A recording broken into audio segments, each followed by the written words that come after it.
Hey everyone, it's Colonel Deja Vu, and I have a gameplay for you, the stakeout on Black Ops, and yeah, so I'll get right to my first topic. Actually first, I'm kind of excited today. I'm going to a White Sox game. I'll get you guys just some footage of what the inside of the box seats look like, and all that, but yeah, let's get to my first topic. Um, Today I'm going to be talking about, basically all the complainers, as I like to call them, on Black Ops. Uh, the people who get in the lobby, or I don't even know why they play if they claim to hate it as much as they do, but people say that Black Ops is the worst Call of Duty that has ever come out, and that it's just a terrible game and pretty hateful stuff about it, when they really don't realize what they're talking about. Because the same people who are saying that Black Ops was the worst game also said that when Modern Warfare 2 was the first game, and probably also said that when World at War was the first game. They're never going to be pleased with the game. And Treyarch is probably one of the best video game producers there is. They've been constantly putting out support for the game. They have been putting out almost daily patches fixing things that sometimes the community has never even heard of because they've caught it so fast. They've put out so much help. They've had great just great community support, way better than Infinity Ward did during Modern Warfare 2. If you remember from Modern Warfare 2, they still haven't fixed the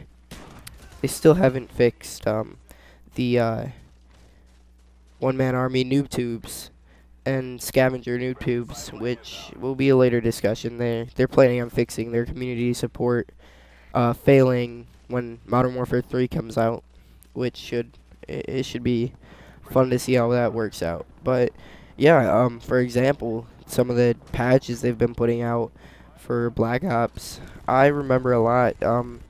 If you remember when Black Ops first came out, the L96 was really hard to get a kill with. You had to basically zoom in for at least 5 seconds and hard scope, and even then, the screen would sway around when you're zoomed in, because Treyarch at the beginning nearly destroyed sniping.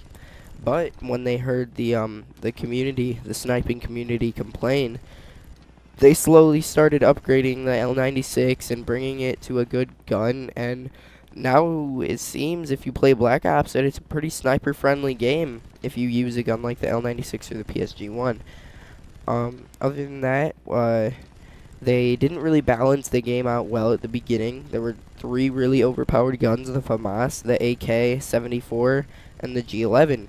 But they've come out with about 16 patches for those guns just to balance them out. So that's a couple of the patches they've came out with. Which everyone complains that most Call of Duties are not balanced games, that all guns need to be equal in damage and all that. But what you're asking for is probably going to upset you when a game that's completely balanced comes out. What is a game worth if you have 50 guns that you can choose from, but every single one of the guns plays the same and has the same amount of damage? What is the point of having 50 guns when they're basically all the same gun? It's like a game having one gun. You need to have guns with different damage and different play styles and different ways that they work, different ways they reload. Just they all need to be different, because otherwise, like I said, it's going to seem like the game is comprised of one gun, and there would be no variety, nothing to kind of show yourself how you play, your play style, because everyone's going to use the same gun, and at the end, I promise it's going to piss you off.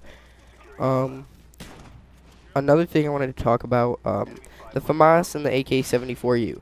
I really get mad when you go in a lobby and people are constantly complaining about how everyone uses the FAMAS and AK-74. About 50% of the time, the person complaining will probably be using it too, which is kind of odd. But the thing is, the FAMAS and AK-74U, after all their patches, really aren't overpowered as much as they used to be. Now it's just people complaining.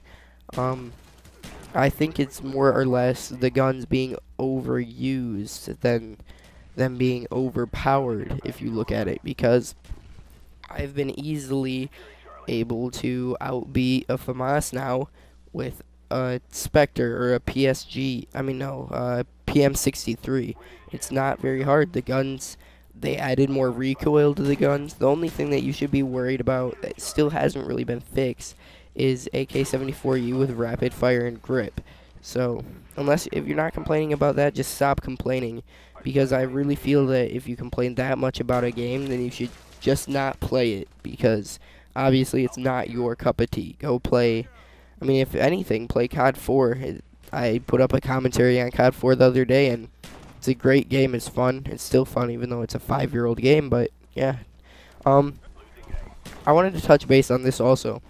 I think one of the senior execs of Xbox, when the original Xbox came out, released apparently leaked information that the Xbox 720 is going to have enough processing power to create games that has as good graphics as Avatar.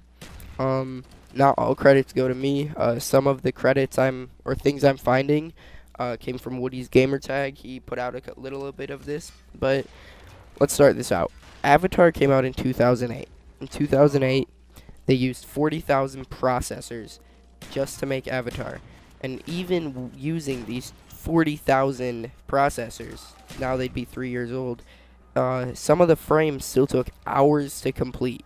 Single frames still took hours to render with 40,000 processors. That's how great graphics Avatar had. So basically, now it's 2011. Let's say instead of 40,000 processors, it only takes 30,000 now. Basically what's that saying is, if your Xbox 720 is going to have the processing power of 30,000 processors, expect your Xbox 720 to be about the size of an apartment complex, because that's a lot of processors. I don't see how that's going to work out. We're coming down to the last 2 minutes of this, so I'm just going to talk about the baseball game I'm going to. So I'm going to a White Sox game tonight. My cousin works there, as I've said before. I get box seats. I get unlimited food. It's a 3-hour drive from where I live in Michigan to Chicago, so it's going to be a pretty boring drive, and we have to pick up my uncle in Indiana, in Valparaiso. Shout out to Valparaiso in Chicago. But yeah, so I'll definitely show you guys around the box, show you guys what it's like in Chicago, show you guys the field, all that. We actually have a pretty great view. We're about, I think it's 20 rows up in the Chicago White Sox field is where the boxes are. So that'll be pretty fun. Other than that, I don't really know what's left. Yeah, so I'm going to give another shout out to Jacob. I'll put his channel in the description. I'm just going to do that a little bit because I want to help out my friend while I can, since I'm getting subscribers. He's starting out slow, so I'd like to get him some too. Not really that big of a deal, in my opinion. A next video, I think I'm going to start a series after my Chicago White Sox footage. I think I'm going to start a series about the first game of the day. I'll post my first game of the day just to prove that even if you're on YouTube, it doesn't mean that you're a great player or anything. No matter how bad it is, it's probably going to be a live commentary actually. Well, I'll just talk more about that later. We're coming down to the last 10 seconds, and yeah, subscribe, like, comment. Bye.